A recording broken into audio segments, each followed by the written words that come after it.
Hi friends, welcome back to serials ಅಂತೆ. ಆಸೆ ಶನಿವಾರದ ಸಂಪೂರ್ಣ ಸಂಚಿಕೆ ಟಿವಿಗೂ ಮುಂಚೆನೇ ಒಂದು ಸಣ್ಣ ಪ್ರೋಮೋ. ಫ್ರೆಂಡ್ಸ್, ಯಾರೆಲ್ಲ ಫಸ್ಟ್ ಟೈಮ್ ನನ್ನ ಚಾನಲ್ ನೋಡ್ತಿದ್ದೀರಾ ಪ್ಲೀಸ್ ಸಬ್ಸ್ಕ್ರೈಬ್ ಮಾಡ್ಕೊಳ್ಳಿ.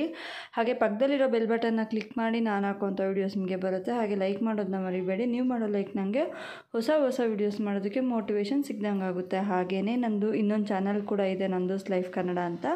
ಅದರಲ್ಲಿ ಡೈಲಿ ವ್ಲಾಗ್ಸ್ ಮತ್ತು ಅಡುಗೆ ವೀಡಿಯೋಸು ಹಾಗೆಯೇ ಮನೆಗೆ ಬೇಕಾಗಿರುವಂಥ ಕೆಲವೊಂದು ಟಿಪ್ಸ್ ಬಗ್ಗೆ ನಾನು ವೀಡಿಯೋ ಕೂಡ ಮಾಡಿ ಹಾಕ್ತಾ ಇದ್ದೀನಿ. ಈ ಚಾನಲ್ಗೆ ಹೇಗೆ ಸಪೋರ್ಟ್ ಮಾಡ್ತಾ ಇದ್ದೀರಾ ಆ ಚಾನಲ್ಗೂ ಅಷ್ಟೇ ಸಪೋರ್ಟ್ ಮಾಡಿ ಅಂತ ಕೇಳ್ಕೊತಾ ಇದ್ದೀನಿ. ಹಾಗೆ ಡಿಸ್ಕ್ರಿಪ್ಷನ್ ಬಾಕ್ಸಲ್ಲಿ ಲಿಂಕು ಕೂಡ ಕೊಟ್ಟಿರ್ತೀನಿ, ಸಬ್ಸ್ಕ್ರೈಬ್ ಮಾಡ್ಕೊಳ್ಳಿ. ಪೋಸ್ಟರ್ಸ್ ಕೂಡ ತುಂಬಾ ಹಾಕಿದ್ದೀನಿ, ಅದನ್ನು ಕೂಡ ನೀವು ಚೆಕ್ ಮಾಡಿ. ಅಲ್ಲಿ ಕೂಡ ಲಿಂಕ್ ಓಪನ್ ಮಾಡಿದ್ರೆ ನೀವು ನನ್ನ ಚಾನಲ್ಗೆ ಸಬ್ಸ್ಕ್ರೈಬ್ ಮಾಡ್ಕೋಬೋದು. ಸೂರ್ಯ ಫುಲ್ಲಾಗಿ ಕುಡ್ದಿರ್ತಾನೆ. ಕುಡಿದ್ಬಿಟ್ಟು ಮೀನಾ ಮನೆ ಹತ್ರ ಫ್ರೆಂಡನ್ನು ಚೇತುನ ಕಳಿಸಿ ಏನು ಮಾಡ್ತಾಯಿದ್ದಾರೆ ನೋಡ್ಕೊಬಾ ಅಂತ ಹೇಳ್ತಾನೆ. ಆಗ ಹೋಗಿ ಅವನು ಅವ್ರ ಮನೆ ಬಾಗಿಲು ತಟ್ಟಿದಾಗ ಆಗ ಮೀನಾ ಬಂದು ಸೂರ್ಯ ಎಲ್ಲಿದ್ದಾನೆ ಅಂದರೆ ಮಲಗಿದ್ದಾರೆ ಅಂತ ಹೇಳಿ ಸ್ವಲ್ಪ ಸತಾಯಿಸಿ ಕಳಿಸ್ತಾಳೆ. ಹಾಗೆ ಅವನು ಅಲ್ಲಿಗೆ ಬಂದು ಸೂರ್ಯ ನೀನು ಡಬಲ್ ಆ್ಯಕ್ಟಿಂಗ್ ಮಾಡ್ತಾ ಇದೆಯೇನೋ, ಇಲ್ಲೇನೋ ಮಾಡ್ತಾ ಇದೆಯಾ, ಅಲ್ಲಿ ಮಲಗಿದ್ದಾನೆ ಅಂತ ಹೇಳ್ತಾ ಇದ್ದಾಳಲ್ಲೋ ಅಂತ ಹೇಳಿದ್ರೆ, ಅವಳು ನಾಟಕ ಆಡ್ತಾವಳೆ ಕಣೋ, ಅವಳು ಹಿಂಗೆ ಮಾಡೋದು ಅಂತ ಹೇಳಿ ಇದು ಮಾಡ್ತಾನೆ. ಆಗ ಸರಿ ಆಯಿತು ಬಾ ಹೋಗೋಣ ಮನೆಗೆ ಅಂತ ಹೇಳಿ ಮನೆಗೆ ಬರ್ತಾರೆ. ಮನೆಗೆ ಬರೋಷ್ಟರೊಳಗಾಗಿ ಅಪ್ಪ ಫೋನ್ ಮಾಡ್ತಾರೆ, ಎಲ್ಲಪ್ಪ ಇದೆಯಾ, ಏನು ಮಾಡ್ತಾ ಇದೆಯಾ ಅಂತ. ಆಗ ಮನೆಗೆ ಬಂದಿದ್ದೀನಪ್ಪ ಅಂತ ಹೇಳ್ತಾನೆ. ಮೀನಾನ ಕರ್ಕೊಂಬರೋದಕ್ಕೆ ಅಂತ ಹೇಳಿದರೆ ಅದೇ ಕರ್ಕೊಂಬರೋದಿಲ್ಲ. ಹಾಗೆಯೇ ಒಬ್ರಿಗೊಬ್ರು ಅಣ್ಣ ತಮ್ಮ ಇಬ್ಬರು ಜಗಳ ಮಾಡೋದಕ್ಕೆ ಸ್ಟಾರ್ಟ್ ಮಾಡ್ತಾರೆ. ಮನೆಯಲ್ಲಿ ದೊಡ್ಡವರು ಚಿಕ್ಕವರು ಅಂತ ಇದ್ದಾರೆ, ಕುಡ್ಕೊಂಬರ್ತೀಯಲ್ವೋ ಅಂತ. ಆಗ ತಪ್ಪು ಮಾಡಿರೋದು ನಿನ್ನ ಹೆಂಡ್ತಿ, ನೀನು ಯಾಕೆ ನಮ್ಮ ಹತ್ರ ಮಾತಾಡ್ತಾ ಇದೆಯಾ ಅಂತ ಹೇಳ್ತಾರೆ. ಹಾಗೆ ಒಬ್ರಿಗೊಬ್ರು ಜಗಳ ಮಾಡಿಕೊಂಡು ಒಬ್ರಿಗೊಬ್ರು ಕೈ ಮಾಡೋದಕ್ಕೆ ಸ್ಟಾರ್ಟ್ ಮಾಡ್ತಾರೆ.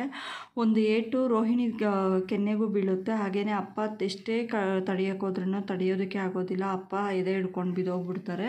ಅದಕ್ಕೂ ಮುಂಚೆನೇ ಅವಳನ್ನ ಏನಕ್ಕೆ ಮನೆ ಕರ್ಕೊಂಬರಕ್ಕೆ ಹೇಳ್ತಾ ಇದ್ದೀರಾ, ಮನೆ ಪ್ರಶಾಂತವಾಗಿಲ್ವಾ ಅಂದರೆ, ಹಾಗಾದರೆ ತಪ್ಪು ಮಾಡಿರೋರು ಮಾತ್ರ ಮನೇಲಿ ಇರಬಾರ್ದಾ, ಆಚೆ ಹೋಗ್ಬೇಕಾ, ಹಾಗಾದರೆ ನೀನು ಮನೋಜನು ಮನೆಯಿಂದ ಆಚೆ ಹೋಗಿ, ನೀವು ಎಷ್ಟೊಂದು ತಪ್ಪು ಮಾಡಿದ್ದೀರಾ ಅಂತ ಹೇಳ್ತಾರೆ. ಅದು ಹಾಗಲ್ಲ ಹೀಗೆ ಅಂತ ಹೇಳಿದ್ರು ಕೇಳೋದೇ ಇಲ್ಲ. ಆಗ ರೋಹಿಣಿ ಕೂಡ ಸೂರ್ಯನ ಹತ್ರ ತುಂಬ ರೂಢಾಗಿ ಮಾತಾಡ್ತಾಳೆ. ನೀನು ಹೆಂಡ್ತಿ ತಪ್ಪು ಮಾಡಿದ್ದಾಳೆ, ನನ್ನ ಗಂಡ ತುಂಬ ಕಷ್ಟಪಟ್ಟು ದುಡಿತಾ ಇದ್ದಾರೆ ಅಂತ, ಒಂದು ನಿನ್ನಿಂದ ಒಂದು ನಿನ್ನ ಹೆಂಡ್ತಿಯಿಂದ ಏನಾದರೂ ಈ ಮನೇಲಿ ಜಗಳ ಆಗ್ತಾನೇ ಇದೆ ಅಂತ ಹೇಳಿ ಜಗಳ ಮಾಡ್ತಾನೆ ಇರ್ತಾಳೆ. ಇದನ್ನೆಲ್ಲ ಕೇಳಿಸ್ಕೊಂಡು ಮಾವ ಏನೇ ಹೇಳಿದ್ರು ಆಗಲಿ ಮಾವ, ಇವತ್ತೇನಾಗುತ್ತೋ ಜಗಳ ಆಗಲಿ, ನಾನು ನೋಡೇ ಬಿಡ್ತೀನಿ ಅಂತ ಹೇಳ್ತಾಳೆ. ಆದರೆ ನಾನು ಬೇಡ ಅಮ್ಮ, ನೀನು ಹಾಗೆ ಮಾತಾಡಬೇಡ ಅಂದರೆ ಅಷ್ಟರೊಳಗಾಗಿ ಒಬ್ರಿಗೊಬ್ರು ಕೈ ಮಿಲಾಯಿಸ್ಕೊಳಕ್ಕೆ ಸ್ಟಾರ್ಟ್ ಮಾಡ್ತಾರೆ. ಒಂದಕ್ಕೆ ಏಟು ರೋಹಿಣಿಗೆ ಬೀಳೋಷ್ಟರೊಳಗಾಗಿ ಮಾವ ಎದೆ ಹಿಡ್ಕೊಂಡು ಬಿದ್ದೋಗ್ತಾರೆ. ಅಷ್ಟರೊಳಗಾಗಿ ಪೊಲೀಸವ್ರಿಗೆ ಆಂಬ್ಲೆನ್ಸಿಗೆ ಫೋನ್ ಮಾಡು ಅಂತೇಳಿ ಆಂಬ್ಲೆನ್ಸಿಗೆ ಕೂಡ ಫೋನ್ ಮಾಡ್ತಾರೆ. ಆಂಬ್ಲೆನ್ಸಿಗೆ ಫೋನ್ ಮಾಡಿ ಅಲ್ಲಿಂದ ಆಂಬ್ಲೆನ್ಸ್ ಬಂದು ಆಸ್ಪತ್ರೆಗೆ ಹಾಕ್ತಾರೆ. ಆಗ ಬಂದು ಇವ್ರಿಗೆ ಹಾರ್ಟ್ ಅಟ್ಯಾಕ್ ಆಗಿದೆ, ಬ್ಲಡ್ ಪ್ರೆಷರ್ ಎಲ್ಲ ಕಡಿಮೆ ಆಗಿದೆ, ನಾವು ಸರ್ಜನ್ಗೆ ಫೋನ್ ಮಾಡಿದ್ದೀವಿ, ಅವ್ರು ಬಂದು ಏನು ಹೇಳ್ತಾರೆ ನೋಡೋಣ, ಅದ್ರ ಮೇಲೆ ನಾವು ಡಿಸೈಡ್ ಮಾಡ್ತೀವಿ, ಏನಾದರೂ ಆಗ್ಬೋದು ನಮಗದು ಅಂತ ಹೇಳಿಬಿಟ್ಟು ಅವರಲ್ಲಿಂದ ಹೊರಟೋಗ್ತಾರೆ. ಆಗ ಸೂರ್ಯ ಬಂದು ಎಷ್ಟೇ ಖರ್ಚಾದರೂ ಪರವಾಗಿಲ್ಲ, ನಮ್ಮಪ್ಪ ಮಾತ್ರ ಉಳಿಬೇಕಂದ್ರೂ ಹೇಳೋಕ್ಕಾಗೋದಿಲ್ಲಪ್ಪ, ಅದನ್ನೆಲ್ಲ ಸರ್ಜನ್ ಬರೋವರೆಗೂ ವೆಯ್ಟ್ ಮಾಡಲೇಬೇಕು, ಆಕ್ಸಿಜನ್ ಕೂಡ ಅವರು ಉಸಿರಾಡೋಕ್ಕಾಗ್ತಾಯಿಲ್ಲ ಅವ್ರಿಗೆ, ನಾವು ವೆಂಟಿಲೇಟರಿಂದನೇ ಆಕ್ಸಿಜನ್ ಕೊಡ್ತಾ ಇದ್ದೀವಿ ಅಂತ ಹೇಳಿಬಿಟ್ಟು ಅಲ್ಲಿಂದ ಹೊರಡ್ತಾರೆ.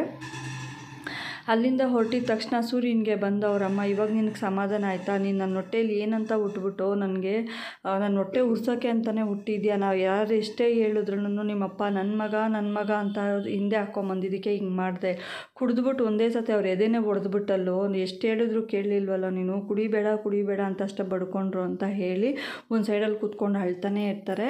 ಹಾಗೆ ಸೂರ್ಯ ಕೂಡ ತುಂಬ ಯೋಚನೆ ಮಾಡ್ತಾನೆ, ಅಪ್ಪನ ನೋಡ್ತಾ ಇರ್ತಾನೆ. ಅಷ್ಟರೊಳಗೆ ರೋಹಿಣಿ ಕೂಡ ತುಂಬಾ ಒಂಥರ ಕೋಪದಲ್ಲಿ ಸೂರ್ಯನ ನೋಡ್ತಾ ಇರ್ತಾಳೆ.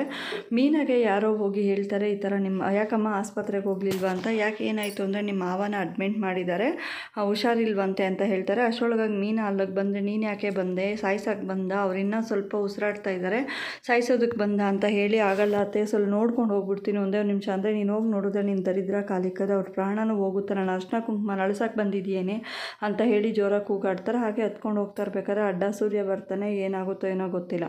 ಫ್ರೆಂಡ್ಸ್, ಹಾಗೆ ಯಾರೆಲ್ಲ ಫಸ್ಟ್ ಟೈಮ್ ನನ್ನ ಚಾನಲ್ ನೋಡ್ತಿದ್ದೀರಾ ಪ್ಲೀಸ್ ಸಬ್ಸ್ಕ್ರೈಬ್ ಮಾಡ್ಕೊಳ್ಳಿ. ಹಾಗೆ ಪಕ್ಕದಲ್ಲಿರೋ ಬೆಲ್ ಬಟನ್ನ ಕ್ಲಿಕ್ ಮಾಡಿ ನಾನು ಹಾಕೋಂಥ ವೀಡಿಯೋಸ್ ನಿಮಗೆ ಬರುತ್ತೆ. ಹಾಗೆ ಲೈಕ್ ಮಾಡೋದನ್ನ ಮರಿಬೇಡಿ. ನೀವು ಮಾಡೋ ಲೈಕ್ ನನಗೆ ಹೊಸ ವೀಡಿಯೋಸ್ ಮಾಡೋದಕ್ಕೆ ಮೋಟಿವೇಶನ್ ಸಿಕ್ದಂಗೆ ಆಗುತ್ತೆ. ಹಾಗೆಯೇ ನಂದು ಇನ್ನೊಂದು ಚಾನಲ್ ಕೂಡ ಇದೆ, ನಂದೂಸ್ ಲೈಫ್ ಕನ್ನಡ ಅಂತ. ಈ ಚಾನಲ್ಗೆ ಹೇಗೆ ಸಪೋರ್ಟ್ ಮಾಡ್ತಾಯಿದ್ದೀರಾ ಆ ಚಾನಲ್ಗೂ ಇಷ್ಟೇ ಸಪೋರ್ಟ್ ಮಾಡಿ. ಅದರಲ್ಲೂ ತುಂಬ ಥರದ ವೀಡಿಯೋಸ್ ಹಾಕಿದ್ದೀನಿ, ಅಡುಗೆ ವೀಡಿಯೋಸು, ವ್ಲಾಗ್ ವೀಡಿಯೋಸು, ಹಾಗೆ ಡೈಲಿ ನಾವು ಮನೇಲಿ ಏನೇನು ಯೂಸ್ ಮಾಡ್ತೀರಾ ಅದ್ರ ಬಗ್ಗೆ ನಾವು ಟಿಪ್ಸ್ ಕೂಡ ಹಾಕಿದ್ದೀನಿ. ಸಬ್ಸ್ಕ್ರೈಬ್ ಮಾಡ್ಕೊಳ್ಳಿ. Thank you so much. Bye.